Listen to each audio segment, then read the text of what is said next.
Good afternoon, everybody. Oh, thank you. It is so lovely to see so many familiar faces, some new faces. Hello to our folks watching the live stream online and on Biddeford Campus. We're so glad that everyone is gathering in community. A special welcome to any alumni who are here. We have a couple alumni who are here in the room. We have some alumni who are watching online. And a very special welcome to our friends in the Office of Economic Opportunity, the City of Portland, the Natural Helper Fellows, who you'll hear a little bit more about, and really everyone in our community for coming together. This is a time in history where forging connections is more important than ever, so we're so happy to host you all. My name is Shannon Slotkowski. I'm the Assistant Provost for Community and Belonging here at UNE, and I'm so excited for you to hear from our keynote speaker, Melissa, today, and for you to participate in our postcard writing activity immediately following the keynote address. The theme of this year's celebration is public health and the beloved community. Dr. King said, "Our ultimate end must be the creation of a beloved community. At the heart of all that civilization has meant and developed is community, the mutually cooperative and voluntary venture of people to assume a semblance of responsibility for others." This theme intersects with our public health commitment here at UNE, and we especially chose this theme this year in light of what's happening in the world and the necessity to kind of build coalitions and really think about the health of our communities. This helped us double down on our commitment to being what I describe as in healthy community with each other, our commitment to the shared humanity that's present in this room, in the Portland community, and in the world, our commitment to approaching the work we do in education with cultural humility in and out of the classroom, and our commitment to rigorous research and scholarship that benefits the public. More specifically, this theme is a nod to the important work we do at UNE with our longstanding public health programs and our new School of Public and Planetary Health at UNE that will help educate and prepare citizens of the world to attend to and advocate for the health of our planet and its people. So today we'll hear remarks from President Herbert, our keynote speaker, Melissa Hue, who will be introduced by Shanelia Small. Melissa is a two-time alum who's doing extraordinary work here in the city of Portland to provide resources to community leaders who then empower their own communities to meet their full potential here in Maine. You'll hear much more about Melissa and the work she's doing and call to action, but I will share that I had the absolute pleasure last night to have dinner with some UNE colleagues, Melissa, some of the Natural Helper Fellows who are also here today, and we had a really honest conversation about the work that needs to happen, the ways that it can happen, and future partnerships that can be grounded in mutual respect and collaboration. So this is only just the beginning, and I'm very excited to see what's ahead. Before I welcome President Herbert to the stage, I want to thank some folks. It takes a lot to make these things happen. As I was explaining last night at the dinner with Melissa and fellows, we very purposely want to incorporate service into what we're doing today, as well as a call to action from a keynote. And so there are folks who have kind of thoughtfully put together the event today. So a thank you to folks from Parkhurst for putting together a beautiful spread of food, our facilities team for getting here at 6 in the morning, because I got the notification to get the tables and the chairs ready, and our communications team who helped beautifully get the word out about this event. A thank you to the MLK Planning Committee.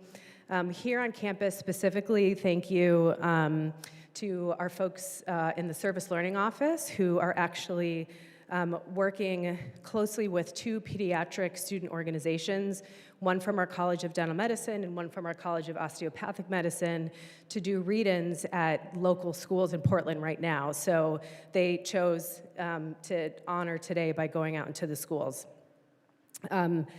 And then also thank you to Michelle Cody. Hi, Michelle, who is hosting the watch party on Biddeford Campus. She's from the office, or the Center to Advance Interprofessional Education and Practice. And that office, hi, Chris, is a huge ally to the work that I do in my Office of Community and Belonging. A thank you to Lee Cody and Dave Daddiego in the back, who are just some of the most incredibly organized, communicative, helpful people, and I think of them as the engine behind what we're doing here today. To Addie Ray, one of the Community and Belonging Fellows, who is working really hard to support community and belonging among our online students and meeting them where they're at. So one of the things that she did was she invited online students to answer a question, how would they describe their beloved community, and she created a word cloud that we have on our Instagram. And so I want to share a couple of words that came up from our online students. They said belonging, support, safety, friendship, hardy, which is one of my favorite ones. I love thinking about like a hardy support network, showing up, and you're not alone. Thank you, Addie. And then Addie and Kelsey, who will be running microphones after Melissa's remarks if folks have questions. And then Shanelia Small, who is a very recent UNE alum and a current undergraduate admissions counselor here at UNE, who was a wonderful host to Melissa yesterday, brought her around Biddeford Campus to show her some kind of things that had been there before and also some new parts of our campus. And Shanelia was the person who introduced me to Melissa. So Shanelia had gone to an event in Lewiston, Maine, and she came back, and Shanelia and I had a one-on-one the next day, and she was like, Shannon, I met this UNE alum. Her name is Melissa. I don't know how, I don't know what we're gonna do, but we need to get her to come to campus to speak and share her reflections and inspire us. And I said, great, let's make it happen.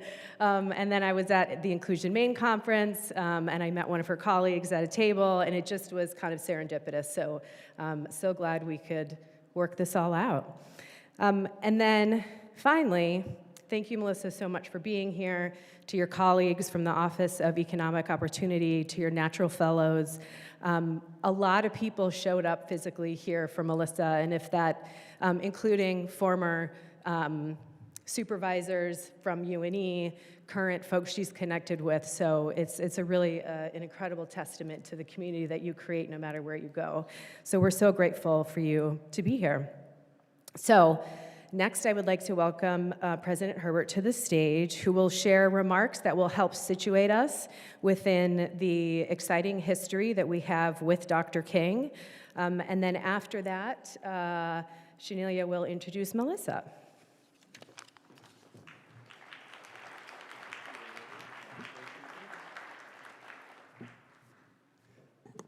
Thanks so much, Shannon. I appreciate that kind introduction. And thank you very much for your work in making the MLK celebration for the part you play in the planning committee to help organize the event today. And before I get started, I have to just tell everyone that unfortunately, I hate doing this, but as soon as I'm done, I have to run because they have me double booked today, and I apologize. Normally, I wouldn't do that. I think it's rude. I would stay here and be with you for the duration of the ceremony, and I feel bad, but it is what it is, so I apologize in advance.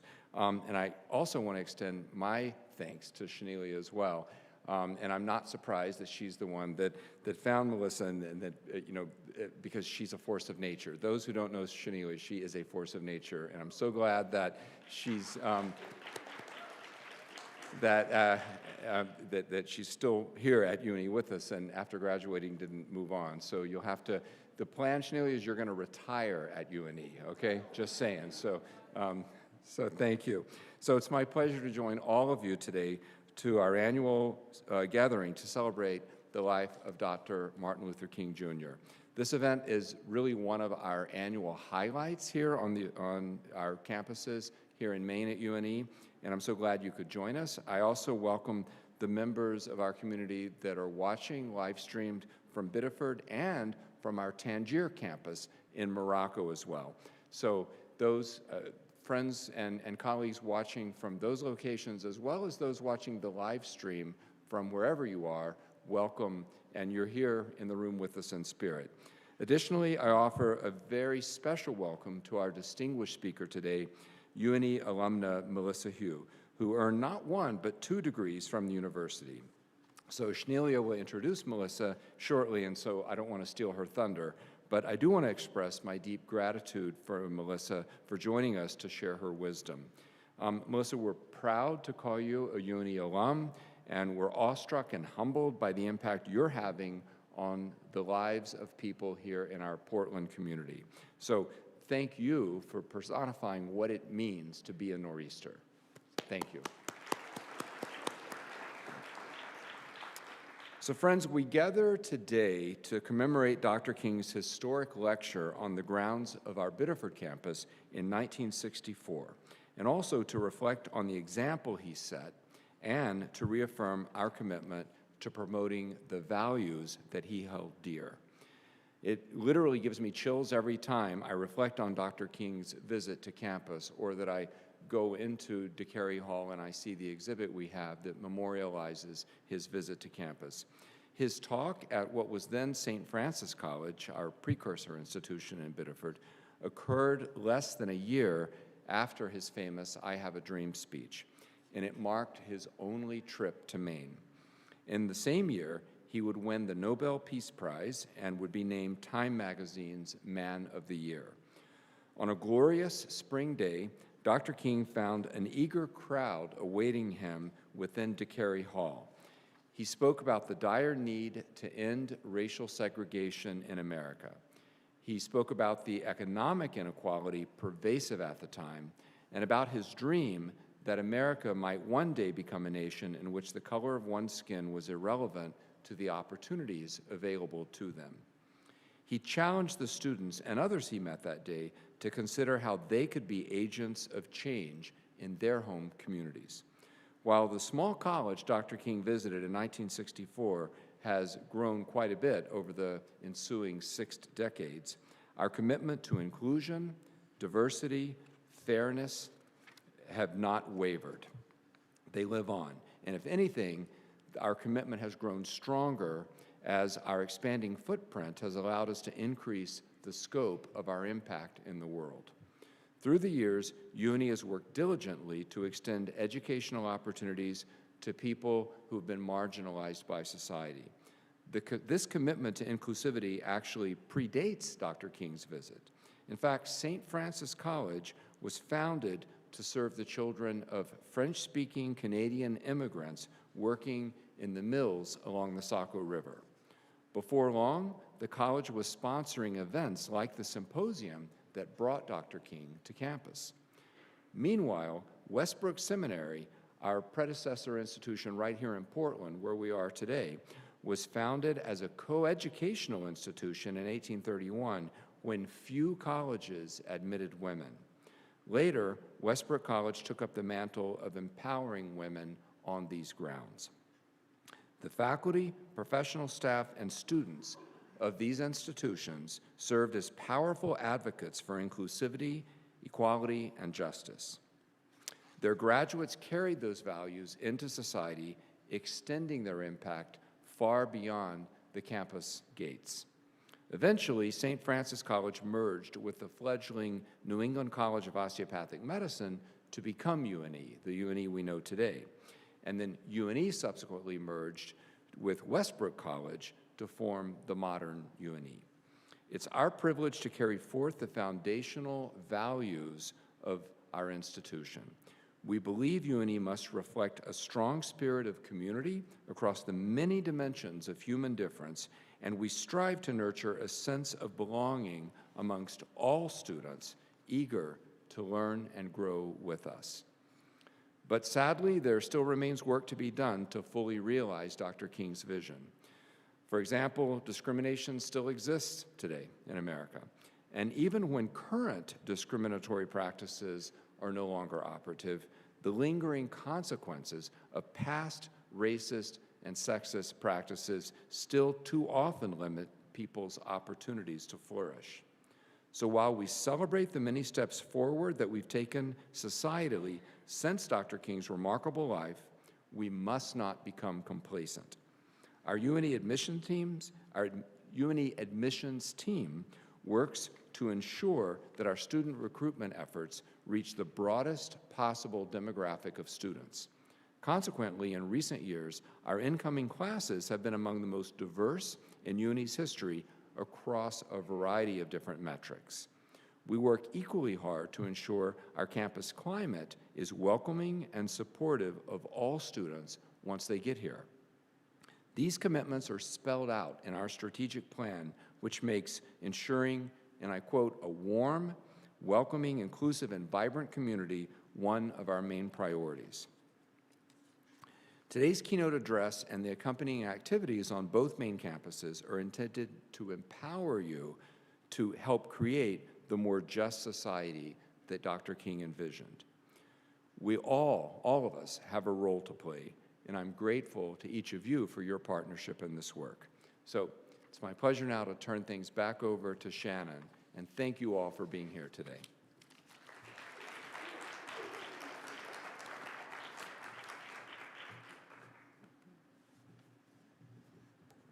Thank you, James, for your remarks, and thank you for consistently and enthusiastically showing up for our community. It's much appreciated. So I'd like to now welcome Shanelia to the stage, who is going to introduce Melissa.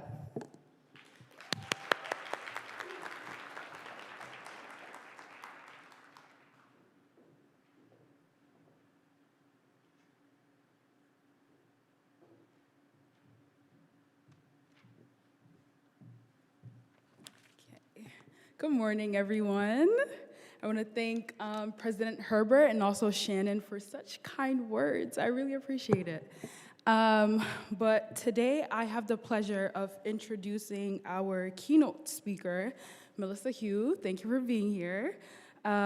Melissa Hue is a visionary public health leader, policy architect, consultant, thought partner, and community advocate whose life's work embodies Dr. Martin Luther King Jr.'s vision of the beloved community. Shaped by the duality of a Southern and immigrant upbringing, and shaped by her lived experience with systematic injustice, Melissa has become one of Maine's most poised voices for community development. She currently serves as director of the Office of Economic Opportunity for the City of Portland, where she ensures that all residents, particularly underserved, low-income, marginalized, or forgotten populations, have just access to economic, educational, and civic pathways. Melissa's public health roots run deep.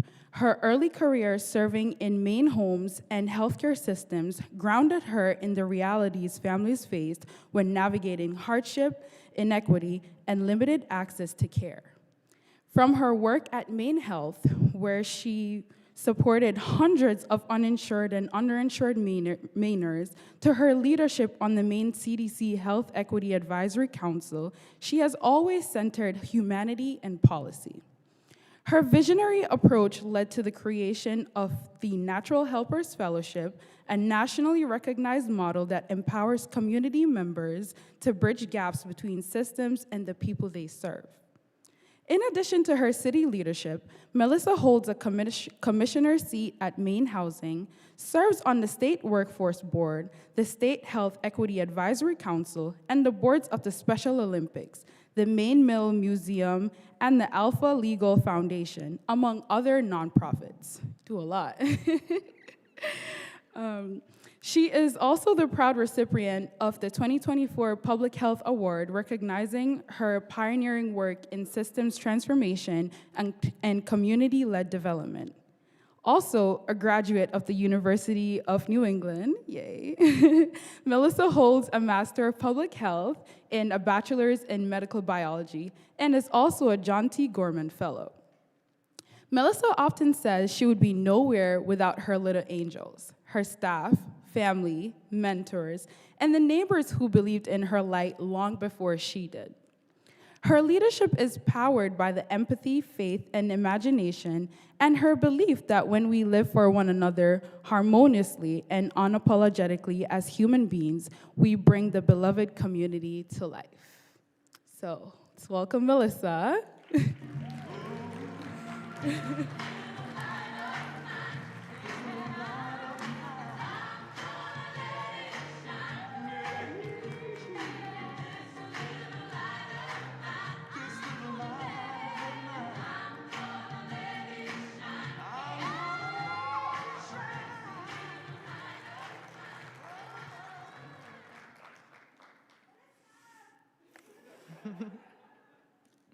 Said I wasn't gonna cry, but Shanelia, you almost got me. I love this song. That was the first gospel song I ever learned. This little light of mine, I'm gonna let it shine. I'm gonna let it shine for you. I'm gonna let it shine for me. I wanna thank you both so much, Shanelia and Shannon, for giving me the opportunity to be here. I wanna thank my mentors in the audience, my staff, my family, the fellows who embody the beloved community. I want to thank you and let you know that I will be forever grateful. It means so much to return and speak at the very school that once hosted Dr. Martin Luther King Jr. himself. I got a call today from a fellow who couldn't be here. She called to say that she supported me and that she wished she could attend, but she was scared. She said, I never thought that me wanting a better life for myself would be a crime in America. She said that she had community. She had people who were picking her up, picking up her kids, dropping them off at school, and making sure that she got home safe. And she wished that everybody could have the same community to save them and support them. That's why being here means so much to me, because of where I came from and how I grew up. I believe that to truly understand the call of Dr. King made for the beloved community, you must first understand hate. Hate doesn't always look like violence or aggression. It can be psychological, emotional, insidious. Hate is heavy. It hides in our manners, in our silences, in our apathy, in our content. It doesn't always speak. Sometimes it shrugs. And the thing about hate is that it always comes at a cost. Whether it's eroding our own integrity or stripping away the humanity of others, it always takes something from us. You see, at a very young age, I was introduced to the concept of the pillars of the beloved community, even if I didn't have the words for it. That's why I've dedicated my entire life to creating it. It becomes the lens of which I view everything: health, housing, workforce development, community movements, and personal reflection. But to understand what I was a part of, I first had to understand what the world looked like without it. You see, I was lucky, oh so lucky to be raised down south. I was raised in Greensboro, North Carolina, famous for its sit-ins. It was there that in 1960, 4 young African-American college students, known as the Greensboro Four, walked into Woolworth's lunch counter and sat down. Something so small, such a small act, created courage that ignited a wave of nonviolent protests throughout the South, leading to desegregation of businesses nationwide. That moment sparked a movement and reminded the world of what Dr. King meant when he said, "The arc of moral universe is long, but it bends towards justice." Man, the youth are powerful. My 3rd grade teacher was Black. My 4th and 5th grade teachers were Black. They protected me, guided me, and opened paths for me long before I even realized it. because they understood that to nourish the beloved community, we must use the wisdom of historical oppression to carry the next generation forward. My fourth grade teacher saw the world for me before I saw it for myself.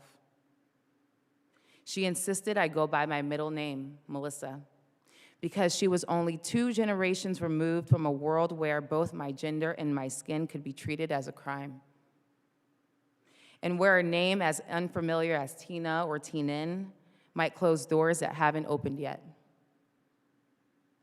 That is community. I didn't come from means. I am the child of the strongest hero never written in a comic book. A strong Black woman who did her best, who fought hard, who achieved what some might call a miracle. So when I talk about the beloved community, I'm not talking about a theory or a concept from a distance. I'm talking about my neighborhood, the people who raised me, the teachers who saw me, and the ancestors who made room for me. That's where my understanding was born. I want to take you on a journey through a colorful neighborhood I once called home. In my neighborhood, we knew where the Latins lived. We knew where the Russians gathered. We knew the block the Indians held down. We knew where the Muslims prayed. We knew when the Jehovah's Witnesses were coming and where the Africans threw parties that would light up the whole street. We knew where to stay quiet. We knew where the elders were resting. We knew the corners with the most gang violence and who was selling sneakers and something else from the back of their car. We knew where the cops patrolled. We knew who didn't like us much, but we knew our neighbors. We waved to every parent that watched over us as if we were their own. And one thing we did, we played. We played with everyone, weaving together stories of culture, perspective, and truth. I'd walk to the grocery store at night. There would be a young Irish kid, 16, always smoking a cigarette. I was scared of the dark, but he understood his role, and he'd walk with me, never saying much. I made friends with Dollar Tree employees. I learned early that everyone was somebody to someone, and that those I feared the most could be my biggest allies. We lived in a world of pretend that was never sheltered from the truth. Sometimes my best friend, Mian and I would walk through the whitest neighborhoods, smiling wide to make sure we weren't seen as a threat. She'd joke when she saw someone with their dog, always asking if they had a leash, because we both knew a Chihuahua could be unhinged. But then there was the day my mom told me not to go alone, because someone had hung a little black doll with a noose around its neck at the most beautiful country club. We were scared, but we walked anyway. We smiled anyway. We still asked for that leash. We did it despite the fear. We played, we asked for protection, and somehow we were protected. And as my brother would host Halo tournaments with kids of every ethnicity in our living room and play ding-dong ditch with his friends, I knew he'd always come home, because joy was right there at his fingertips, and my beloved community wanted him to have it. We didn't have much, but we did have community in all of its form. We cheer for the veteran who ran every morning in a trash bag, sweating and training, because his fix was no longer his medication, it was a boxing ring. Rain or shine, he'd be out there. Every time we saw him, we smiled and we screamed. We wanted him to win. That neighborhood, with all its beauty, contradictions, and truth, was my first beloved community. It wasn't perfect. It was messy, loud, sometimes dangerous, but it was real. It was a place where people showed up for each other in the ways they could. We learned to lead with compassion, even when life was hard. We learned that joy could coexist with fear, that laughter could still rise in the middle of a struggle. That's where I discovered that community is not built on perfection. It's built by participation, by showing up, by seeing each other, by protecting one another, even when the world outside can't. Those lessons shaped everything I believe about belonging, justice, and healing, because the beloved community Dr. King spoke about isn't just a dream, it's work. It's everyday people doing ordinary things with extraordinary love. It's teachers who rename you to protect you. It's neighbors who walk you home.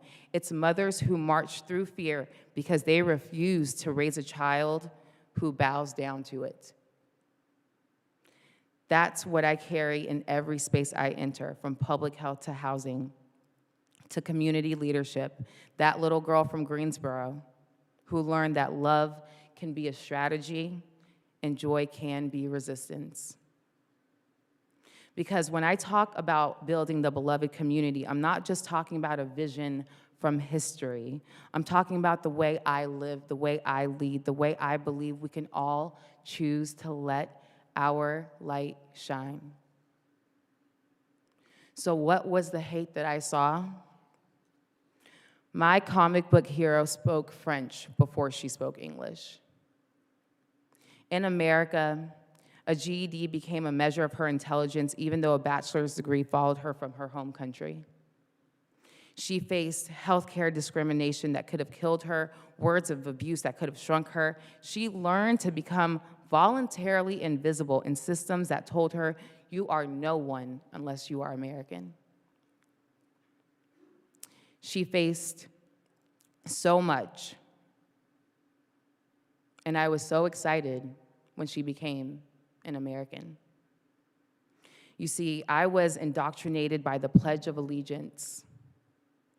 I was there, a young child, when I watched teachers shatter in front of my desk in the midst of 9/11. I thought I understood America. I thought she accomplished the dream. You can pursue happiness, life, liberty. You have the freedom to assemble, protest, and debate, and that one thing that they call due process. You can think freely, you can be curious, and America's community may not agree all the time, but they will welcome it. The Constitution says so. It's their guide. It's their Bible. I believed you could live as a human without fear as long as you followed the law. It was okay, I thought, because the crime would never be the skin you wear, the bones beneath it, your accent, your perspective, your gender. None of that mattered because you were American, and Americans have dignity. I thought I understood America. But I witnessed that freedom alone is not enough. Freedom without community, without care, without justice is fragile. My hero dances without music. She never takes life too seriously. She laughs easily, consumes a room, and her joy, oh, her joy is free. That freedom is her resistance. What was she resisting? She resisted limits. She resisted labels. She refused to accept anything designed to shrink her spirit or define her worth. She feared the welfare system, not because of shame, but because she saw it as a trap, a cliff that kept people from climbing higher. She lived quietly, consistently, determined to move forward, even when the world tried to push her back. Our health care was not luxurious. Our doctor spoke to us from the back of prescription bottles at the local grocery store. Check-ins were massages made out of Vicks Vapor Rub on our bodies when it ached. Babysitters were phone calls to our neighbors who would keep an eye out and snitch on us if we wandered too far from the house. But still we played. My hero moved one step at a time, every day, diligent, determined. When the world laughed at her, dismissed her, harmed her, insulted her, denied her, she moved anyway. When they deemed her incompetent because of her accent or tried to box her into a stereotype meant to dim her light, she shined brighter. Through her, I learned hate, but I also learned how to overcome it. Because she laughed and oh, how she played. I often wondered how the world could be so cruel to a light that shines so bright, and how she could shine so bright in a world that was so cruel. How she could feed others when she had so little, be a safe harbor when she had no map, guide others when she herself was struggling. Then I realized her empathy was her superpower. Her ability to dream and then will those dreams into reality was unmatched. She saw the good in every heart and had the courage to name the cowardice within us all. Her faith was her God. A faith so deep it transcended any chain that man could forge. No system could oppress a soul watered by faith. She believed, therefore I believed. She knew, therefore I knew. I was lucky to be raised down south, where oppression didn't hide in the shadows. I was embraced by the warmest hugs from people of all creeds and colors who paved the way beyond my knowing. And from them, and from her, I learned that community is not something that just happens, it's something you fight for. It's something built from light. And every public health framework, every community development strategy, every system we design in the name of progress will fail if we forget that people and connection must come first. Too often, we confuse community with tribalism. It's important to clarify the difference. What is community truly? How does it differ from a tribe? And which one are we participating in today? Because if we are to build the beloved community Dr. King envisioned, we must first understand what community is and what community is not. Community is built on common humanity. Tribalism is built on a common foe. Community creates connection. Tribalism builds walls. Community listens. Tribalism shouts. Community heals. Tribalism harms. Tribalism is always erecting boundaries, drawing the lines between us and them. It thrives on mistrust. It turns politics into war, ideas into weapons, and disagreement into dishonor. Politics was never meant to give us our life purpose. It cannot carry the weight of human existence.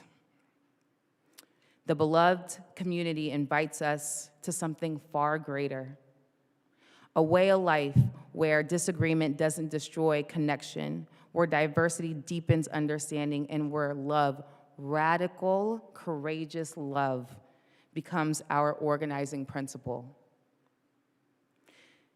Because a community rooted in love will outlast any system built by fear. Dr. King's vision was a world of abundance, a world rooted in wealth of the earth, in the understanding that this planet provides more than enough for all of us. Dr. King's vision spoke so dearly. So my question to you is, if the world is so abundant, why do we live as though there is never enough? Why are we chained by systems of scarcity? Systems that whisper, if you don't have, it's because someone took too much. When in truth, too much is often a different form of too little.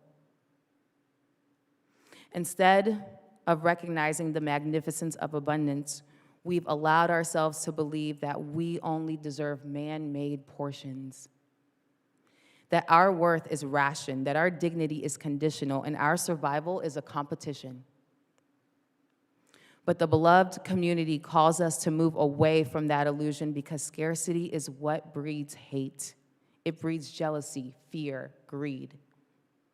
It corrodes our humanity. Dr. King never imagined a utopia. That was never the plan. He believed in self-sufficient people in a world where opportunities were distributed justly, where your success was not diminished by someone else's gain. He taught us that the beloved community is not a dream, it is a discipline. It's a moral choice. And we cannot wait. Because waiting has always been the language of complacency. And complacency has never bent the arc towards justice. Your acts of courage bend it. Your voices bend it. We are confronted today by Dr. King's warning. Delay undermines justice. Waiting avoids moral courage. It turns freedom into a delayed accomplishment. The aftermath of nonviolence, he said, is redemption and reconciliation. Yet today, our nation is deeply fractured. Public health in every system it sustains is deeply mistrusted. So what do? We build. We build a nation rooted in justice, dignity, and nonviolent power. And as we build, we must not confuse comfort with peace. Waiting is not neutral. It's a tactic to preserve injustice. And we must remember, equality is not the same as morality. And what is legal is not always what is right. The morality of human dignity, that is the line between just and unjust laws. Without that moral framework, we become numb to injustice. We grow paralyzed by apathy. We lose our capacity to feel, to act, to reflect on the trauma that we are all absorbing every day. But with it, with the framework of the beloved community, we remember who we are. We remember that justice is not an outcome, it's a practice. At this point, I'm sure you've all guessed who the hero in my comic book story is. My mother. She has a quote that will always stay with me till the end of time.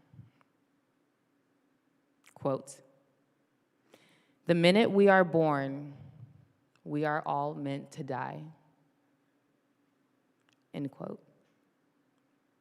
Therefore, we must live for each other harmoniously, unapologetically, as human beings. That, to me, is the essence of mutual responsibility. The understanding that we're being interconnected. I am mindful, as I speak today, that there are people who would have loved to be here who could not. That there are people living in fear of being stripped away from the world that they've built. I am mindful that there are dark corners in our democracy that celebrate the idea that not all lives hold equal value. We are being fooled to mistake cruelty for strength and contempt for courage. We are being fooled to believe that to win, we must wound. But that is not who we are meant to be. I hold an audacious belief. You do not need permission to be human, nor approval to be free. The very first breath you took told you you belong to this world. Your imagination, your dreams declare it. I am who I am because I was taught by the kindness of people, neighbors, teachers, helpers, natural helpers, who believed that community could be both a shield and a sanctuary. And now, at this very moment, the world watches as we walk a tightrope between the chaos of hatred and the clarity of love. Dr. King once said, "It is the type of spirit and this type of love that can transform opponents into friends. It is this love which will bring about miracles in the hearts of men." The beloved community shines that light within each of us. So today, with all the humility my soul can muster, I ask you to let your light shine. Let it shine for your neighbors, your families, your communities. Let it shine for the soldiers and the seekers, the helpers and the healers, the teachers and the dreamers. Let it shine for all those whose lights have been dimmed because life showed them very little grace. Let it shine for them. Let it shine for you. Let it shine for the love of all things good. Let it shine. Thank you.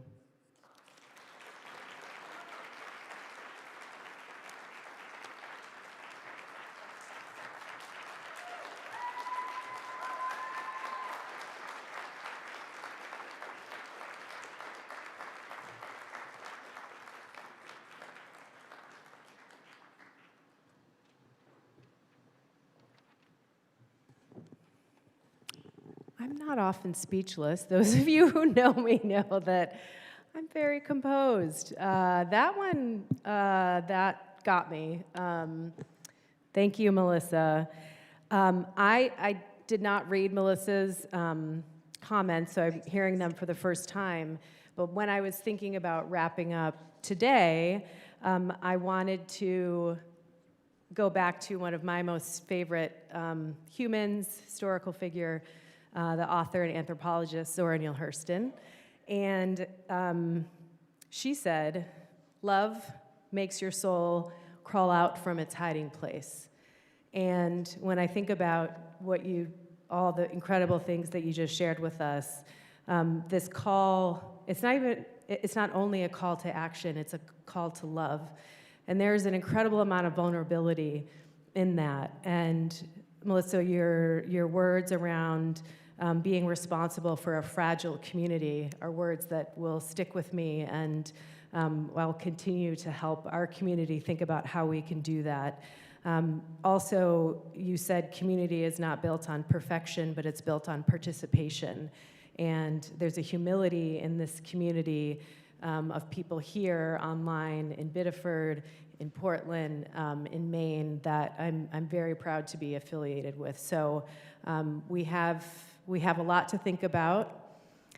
Are you running for office anytime soon? And how can I get behind your campaign? I'm serious. So thank you so much.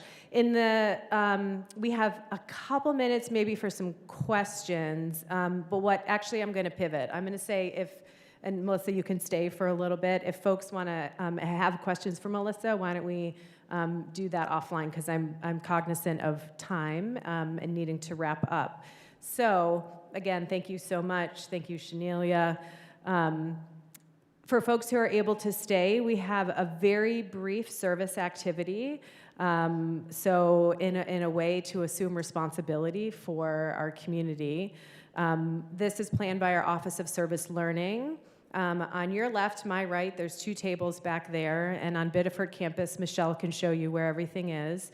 We have some student-designed postcards and then some prompts for you to write postcards that will be used by Hope Squad Maine, which is a local Portland organization that meets people who are unhoused where they're at and gives them snack bags.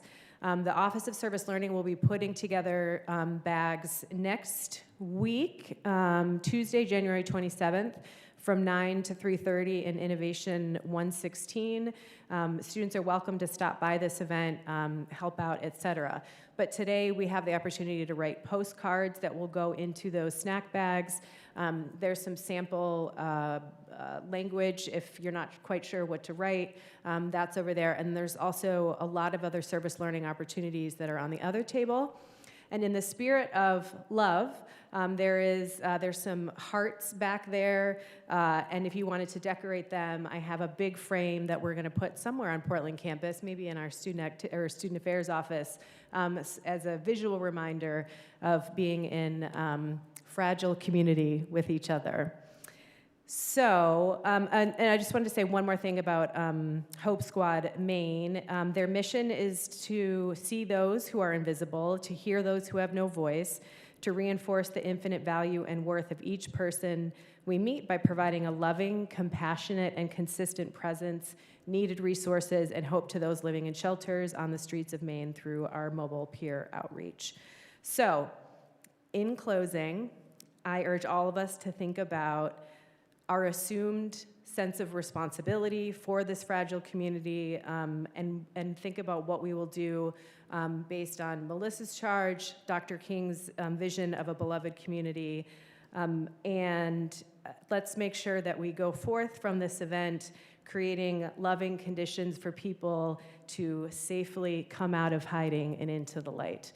Thank you so much for coming. There's lots of food, probably in Biddeford too, so please help yourselves. Have a wonderful, wonderful day. Thank you.